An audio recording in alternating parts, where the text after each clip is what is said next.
How we doing, YouTube? I don't know what happened last night. I did a little short video recapping how everything went yesterday, and it didn't download for some reason. I don't know, or upload. I don't know what happened. So the gist of it was we ran 318 miles yesterday, and our dropping hook at the place to not be named was 5 hours is what it took to get in and out of there. So there are definitely some days that you don't run very well. Today wasn't too bad. Today was I didn't have to deliver anywhere, didn't have to pick up anywhere. It was just a driving day, and we ran right at 600 miles, and we started at 7, and it is 7 o'clock now. So we did it in less than 12 hours because I've been here for a little bit and did post trip and stuff like that. So yeah, it didn't take 12 hours to do that. And, I stopped and took my shower and everything at break time. That was 45 minutes, and then post trip and pre-trip. The problem, there isn't really a problem, but it's just an interesting thing to remember is that I left 45 minutes on my drive time that I could have actually made it to the delivery tonight and delivered it.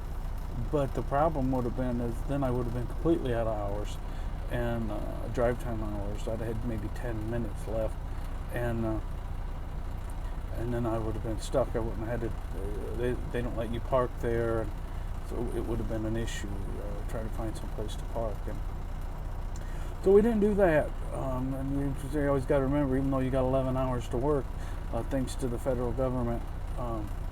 And the rules in terms of our hours of service, we're not able to drive as far as we think maybe we can. So they act like they give you 11 hours, but they really don't give you 11 hours. If it works out right, like last night, I ran right up till long enough to stop and do my post trip. I actually was cut this a tick short to squeeze it in, but I was able to get to a rest stop. I knew there was a rest stop coming up, but like I said, that was today. We had a good day, 600 miles, and tomorrow this is going to be this won't be any trouble getting this dropped, and then as long as they have an empty there, which hopefully they do, then I have to bounce over about 30 miles away and that's a live load. Get live loaded, which is always sketchy. You never really know. But I'm gonna go out on a limb here and say that live load will be shorter than the drop and hook that I just came from. That I will make that guess. But then we need to bounce over to Ohio, and get that delivered. And it's like 300 and some miles, and I don't remember exactly, something like that.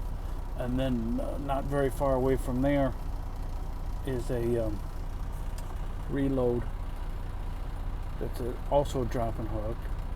Coming back this way to south side of Chicago for Friday morning. It's a live unload too, but there's pretty open appointment time. So, but I'll try to do it really early, get in and out.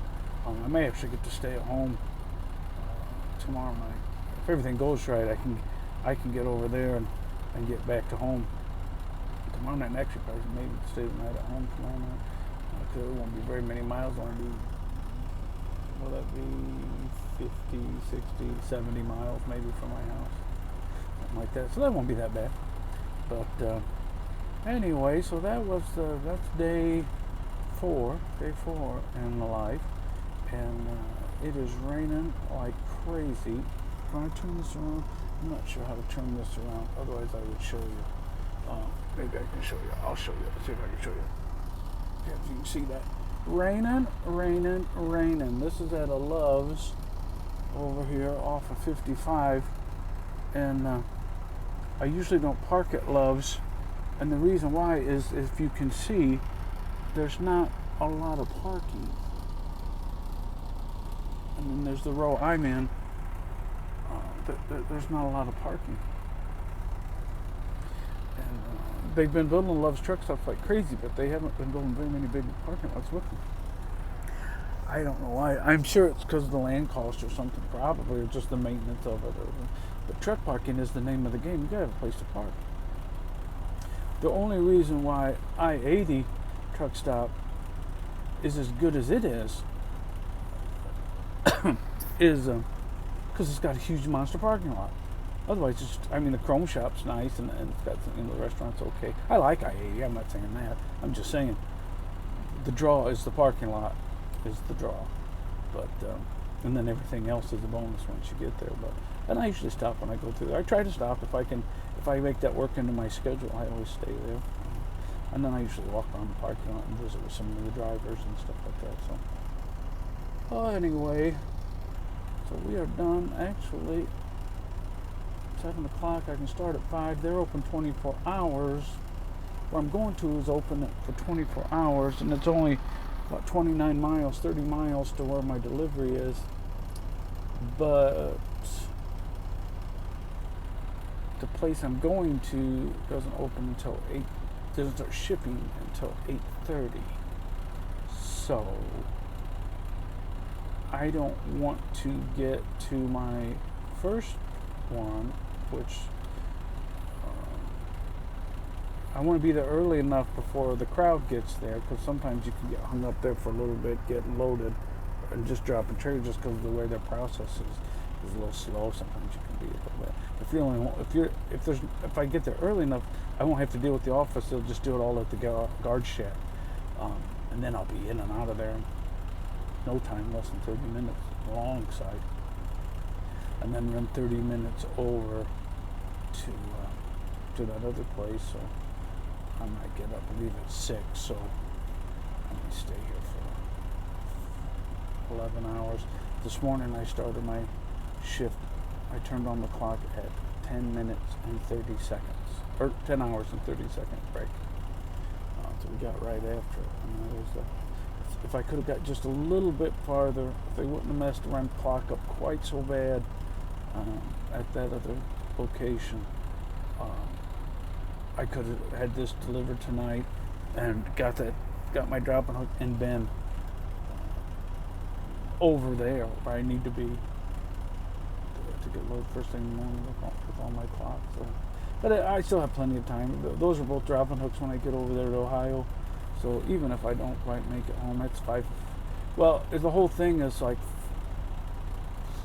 500 some miles there and back. So, which is not good because I really wanted a 500 for just tomorrow, and then another 500 for Friday, and then that would have put us up around 2,800. Now this way we're going to be about 2,400, 2,400, something like that. And I seem to be stuck on that here at Schneider for some reason. I've had a couple doctor's appointments. Mainly, the reason I came back to Schneider was because I had left them for a while. Was because I needed some health insurance. I had some things I wanted to get looked at, and one of those things I'm getting fixed next week, cataract surgery in the side right here. And I'm not looking forward to it. I'm pretty nervous about it, to be honest with you, but I'd rather do just about anything than start poking on my eyes. But we're going to have that done. And so I wanted to have that done in insurance, and had a couple other things looked at. And then otherwise I would have just stayed with my own truck, but I didn't have health insurance driving that truck. But at this rate, I'll be honest with you, after I get a couple medical things sorted through, which shouldn't take but a couple weeks, to be honest with you, we should, I think that other truck's going to have, it's just a day cab. The problem with my truck, I mentioned it yesterday on one of the videos that I had a truck in my driveway. My truck is a day cab, a little Volvo day cab, not flashy at all, but it's a good truck. It's a good little truck, and it can make money. The little truck can make money, and so there's some local things I can do with it, and that's what I'm probably gonna really focus on here this next week, over this weekend and next week, figuring out where I need to get that truck signed on, because even at my rate, 2,400 miles a week is not quite enough to be over the road. And we'll get into this a little bit. I'm going to make a special video or separate video this weekend about kind of the ugly truth of being a company driver.